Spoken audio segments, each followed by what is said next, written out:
નમસ્કાર, આપ જોઈ રહ્યા છો સાવજ ન્યૂઝ। માણસા નગરપાલિકા દ્વારા વિકાસના કામોમાં ભ્રષ્ટાચાર કર્યાના શહેર કોંગ્રેસ પ્રમુખ મહિપાલસિંહ વાઘેલાએ આક્ષેપ કર્યા। માણસા નગરપાલિકા દ્વારા બનાવવામાં આવેલા રોડ, રસ્તા, ગટર તેમજ માણસા નગરપાલિકા સમયસર પીવાના પાણી પણ આપવામાં આવતું નથી તેવા આક્ષેપ કર્યા। વધુ આક્ષેપ કરતા કહ્યું કે માણસા નગરપાલિકા વિકાસના કામો એક જ કોન્ટ્રાક્ટરને કેમ આપવામાં આવે છે। હું વાઘેલા મહિપાલસિંહ રાજેન્દ્રસિંહ, શહેર કોંગ્રેસ પ્રમુખ, અને અમારો પ્રશ્ન એક જ છે કે માણસા નગરપાલિકાથી લગભગ 1-1.5 વર્ષથી જે એક જ કોન્ટ્રાક્ટરને સર્વત્ર જેટલા કોન્ટ્રાક્ટ છે, જેમ કે તળાવનો હોય, આઇકોનિક રોડનો હોય, નાના મોટા બીજા કોન્ટ્રાક્ટો હોય, એ બધા કોન્ટ્રાક્ટરને આપવામાં આવ્યા છે। સાથોસાથ સૌથી મોટો માણસાની અંદર ભ્રષ્ટાચાર એક જ છે, આઇકોનિક રોડ છે। આઇકોનિક રોડની અંદર લગભગ હું એવી નિશ્ચિત કોઈ રાશિ ના કહી શકું, પણ કરોડથી ઉપર હશે, કદાચ કરોડોની સંખ્યામાં જે પૈસા ફળવાના, છતાં પણ 3 મહિને 4 મહિને આઇકોનિક રોડ તૂટી જાય છે અને પાણીમાં તરતો હોય છે।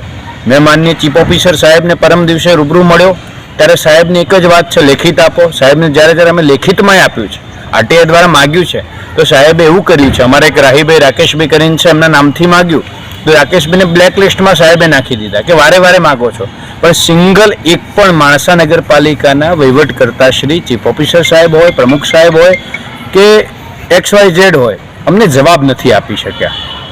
વિકાસની અંદર ભ્રષ્ટાચારની અંદર જોવા જઈએ તો હાલ તળાવોના કામ ચાલી રહ્યા છે। નો ડાઉટ વિકાસની અંદર વિપક્ષ પણ પક્ષના સાથે હોય છે, પણ જ્યાં વિપક્ષને એવું લાગે કે આ ભ્રષ્ટાચાર થઈ રહ્યો છે, જેમ કે તળાવો, તો તળાવોની અંદર જ્યારે ઊંડાઈ કરવામાં આવે એનું માટીકામ, તો ગામડાના વ્યક્તિને ખબર પડે, કદાચ શહેરી વિસ્તારમાં રહેતા વ્યક્તિને ક્યાંક ઓછી ખબર પડતી હોય, પણ ગામડાના વ્યક્તિને ખબર પડે કે માટી છે ને, લગભગ એક ડમ્ફર મંગાવે ને ખટારાનું તો લગભગ 2000-5000 આસપાસ એની કિંમત થતી હોય, તો એ માટી ક્યાં નાખી છે ને એનો હિસાબ પણ નગરપાલિકાના અધિકારી પાસે નથી। વિશેષ માગણી એક જ છે કે માણસાનો વિકાસ થાય, પણ જેમ કે રોડ, રસ્તા, ગટર છે, તો ગટરની અંદર જે નવી ગટર લાઈન નાખી તો લગભગ 15 દિવસ મહિનાની અંદર એ ગટર લાઈન તૂટી જાય છે કે પછી બેક મારે છે। જેમ કે પાણીની લાઈન નવી નાખી તો પાણીની લાઈનની અંદર દર મહિને જો તે નવી પાણીની લાઈન લીકેજ થતી હોય છે। બીજો વિષય છે કે રોડ, તો રોડ જર્મન ટેકનિકથી કદાચ માણસા નગરપાલિકા બનાવે છે તો મહિને રોડ તૂટી જાય છે, 15 દિવસે તૂટી જાય છે।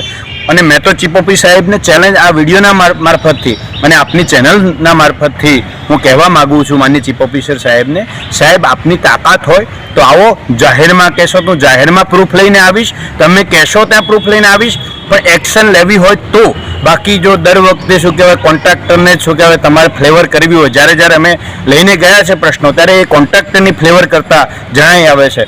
એટલે અમને એવું લાગે અમારા સાથે જે માણસાના આમ નાગરિકો એમનું એવું કહેવું છે કદાચ શું કે આમાં ભ્રષ્ટાચાર થયો છે, ભ્રષ્ટાચાર થયો હોય તો જ પાલિકા પ્રશાસન એ કોન્ટ્રાક્ટરની ફ્લેવર કરે, બાકી કોન્ટ્રાક્ટરની ફ્લેવર થાય નહીં। ઉપરથી કોન્ટ્રાક્ટરને પબ્લિક કહે એટલે એના જોડે હિસાબ માગે। મેં તો એટલા સુધી કીધું, તમે કહો તો ક્યાં માણસાના ગામ વચ્ચે કહો, નગરપાલિકામાં કહો, પબ્લિક વચ્ચે કહો, ગમે ત્યાં હું આવા તૈયાર છું। તમારો કોન્ટ્રાક્ટર તમે અને તમારો એન્જિનિયર, કારણ કે એવા એન્જિનિયર, બહુ નિષ્ણાંત એન્જિનિયર માનનીય ચીફ ઓફિસર સાહેબ જોડે કામ કરી રહ્યા છે, પ્રમુખશ્રી જોડે, ચેરમેન જોડે, કે એ કોન્ટ્રાક્ટરોને એ ખબર નથી કે એ જે એન્જિનિયરોને કે અહીંયા પાણી લાઈન નાખવાની છે, 15 દિવસ પછી ગટર લાઈન નખાય છે, પાછો રોડ થાય છે, 15 દિવસ પાછું એ પાણી લાઈન સાંધવાનું કામ ચાલે છે, પાછો રોડ થાય છે, તૂટે છે, થાય છે, તૂટે છે। એટલે શું માણસા નગરપાલિકાના ટેક્સના અને માનનીય અમિતભાઈ શાહનું આ તો જન્મસ્થાન છે, અને આવા જન્મસ્થાનની અંદર હજારો કરોડો રૂપિયા અહીંયા ગ્રાન્ટ આવે છે, અને એ ગ્રાન્ટ